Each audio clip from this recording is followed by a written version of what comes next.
3 days before payday, you already know the number in your account. You've refreshed it twice this morning. The math doesn't work. Again, this is not a budgeting failure. What you are living right now is being experienced by 62% of working adults in the United States tonight, 47% in Canada, 51% in the United Kingdom. People who have salaries, people who are working, people who are doing everything right. The gas prices are real. The grocery bills are real. The rent is real. And the way these costs connect, fuel to transport, to manufacturing, to food, to services, to housing, means that every percentage point that rises at the pump eventually reaches every corner of your budget. That is not anxiety, that is arithmetic. But here is something 3 communities discovered centuries before any of this existed. There is a way to architect your money so that 3 days before payday looks exactly like every other day. They found it in West Africa, in Korea, and in the Philippines. Let's talk about what financial pressure actually does to a person. In 2013, 2 behavioral economists, Mullainathan and Shafir, published research that changed how we understand scarcity. When a person is under financial pressure, not poverty, not destitution, just the chronic awareness that there is not enough, their available cognitive bandwidth drops by the equivalent of 13 IQ points. 13 points, the same drop you'd experience from a sleepless night. What does that mean practically? It means the decisions you need to make to get out of the payday trap, budgeting, planning, negotiating, setting priorities, are being made with a brain that is running at reduced capacity because it is partially occupied. Managing the anxiety of not having enough, the trap makes the trap worse. There is a second mechanism. Psychologists call it temporal discounting.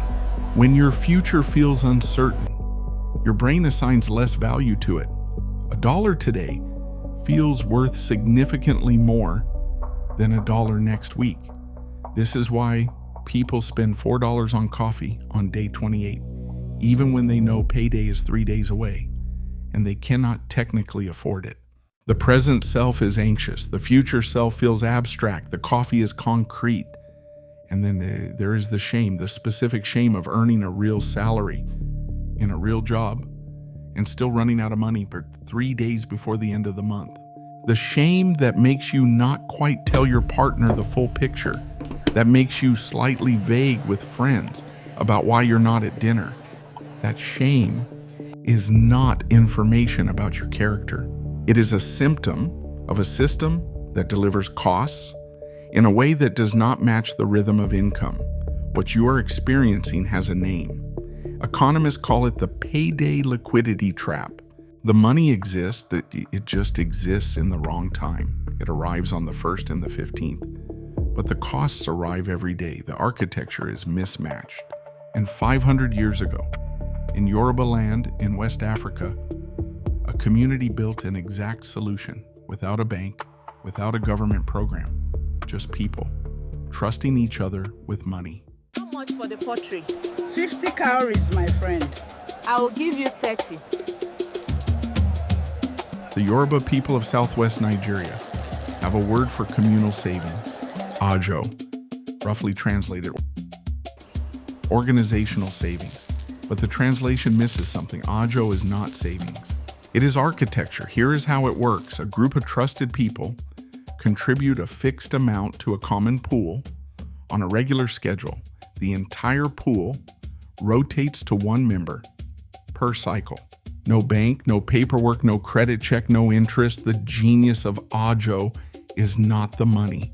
It is the architecture of obligation. You contribute before you spend, not after, not with what is left, before, because real people whose names you know, whose children you know, are depending on that contribution.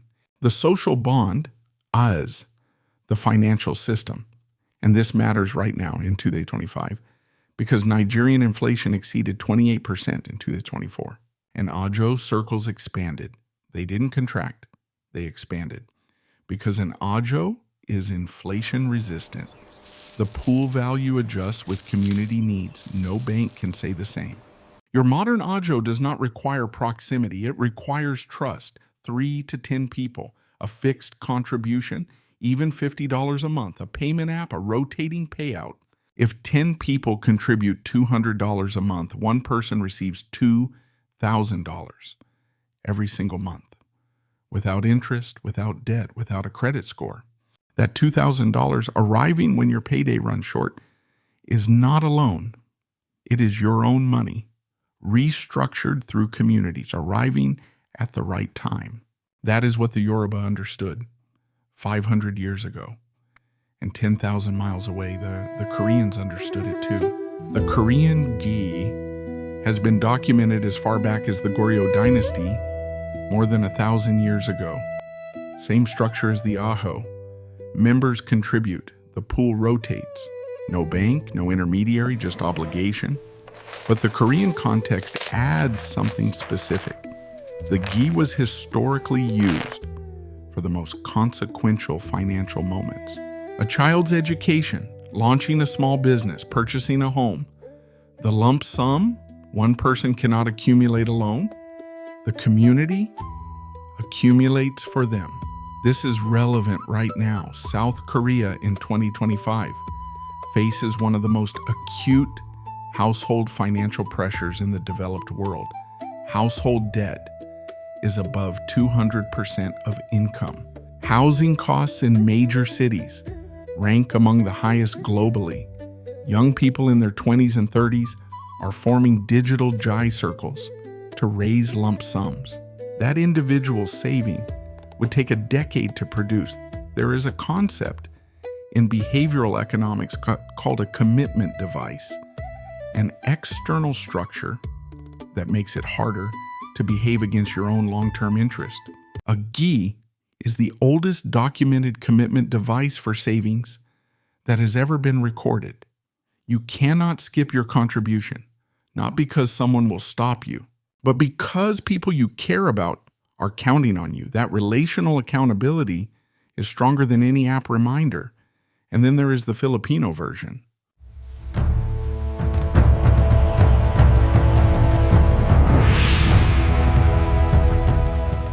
Which added one element neither the aho nor the gi had. The Filipino palawagan comes from a word that means to loosen, to free up space in your finances. The structure is the same as the ajo and the gai.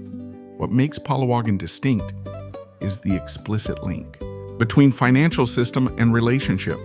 The palawagan does not run on contracts.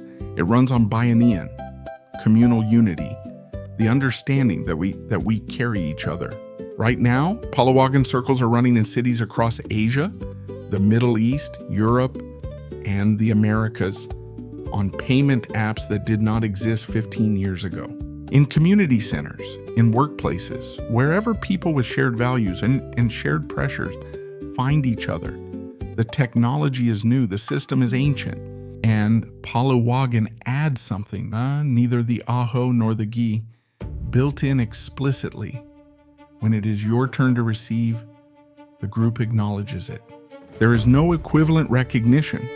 In a savings account, the bank does not call you and say, "Well done." In a palawagan, a person receives their payout, surrounded by the people who made it possible. 3 systems, 3 continents, 3 names, 1 discovery. The payday liquidity trap is solved by community architecture, not individual willpower. Let's be honest about what is happening right now. The gas prices are not coming back down to where they were in 2019. The grocery prices are not going back. The cost of housing in cities across the world is not reversing. The structural pressures creating the payday liquidity trap for 60% of working adults are not temporary conditions. That is not pessimism. That is the information you need to make a real decision. Every major cost of living crisis in history produced 2 kinds of people. In the 1930s, the households that emerged in better shape reorganized how money moved. They formed mutual aid networks. They shared costs. They built systems. In 1997, when the Asian financial crisis hit, the communities that rebuilt fastest had pre-existing communal financial infrastructure, the Gi circles, the Palawagan groups. In 2008, the households that absorbed the shock with least damage had savings architectures that preceded the crisis. The pattern is the same every time. It is not wealth that protects you, it is structure. Most people watching this video are waiting for the gas prices to drop, for the groceries to stabilize, for the raise, for the system to get easier. That wait is not a strategy. Assertive people do not wait for the crisis to end. They build systems inside the crisis. The Yoruba built Aho under colonial economic pressure. The Koreans built Gi through 1,000 years of dynastic instability. Filipino communities built Palawagan through wars and economic migration. They did not wait for stability to build their systems. They built their systems to create stability. That is the move, and it is available to you. Right now, the gas prices are real, the costs are real, and so is the pre-payday architecture protocol. 3 steps, each from a different continent. Together, they take less than an hour to set up. Step 1, the Aho principle. On the day you are paid, before a single discretionary dollar moves, transfer a fixed amount to a separate account with a name. Not savings, a name with a purpose, buffer fund, emergency armor, whatever it means to you. This money leaves first, always. Step 2, the Guy principle. Find 2 to 9 people you trust. A fixed contribution, a rotation. The structure is simple. The social commitment is the system. You do not need a contract. You need people who will hold you accountable because they trust you. Step 3, the Palawagan principle. Tell one person what you are building, not for permission, to create the relational accountability that makes change stick. Screenshot the card on screen right now. Send it to one person this week. Come back in 30 days and tell me what happened. The gas prices will do what they do. The groceries will cost what they cost. And 3 days before your next payday, your account will look different because the architecture changed. The Yoruba knew this. The Koreans knew this. Communities around the world practice this right now. Now you do too. Build the system. If this video gave you something real today, hit the like button. Subscribe if you want to keep going, because we have 28 more of these. 28 more financial problems with ancient solutions that nobody told you existed. The next one is going to surprise you. I will see you there.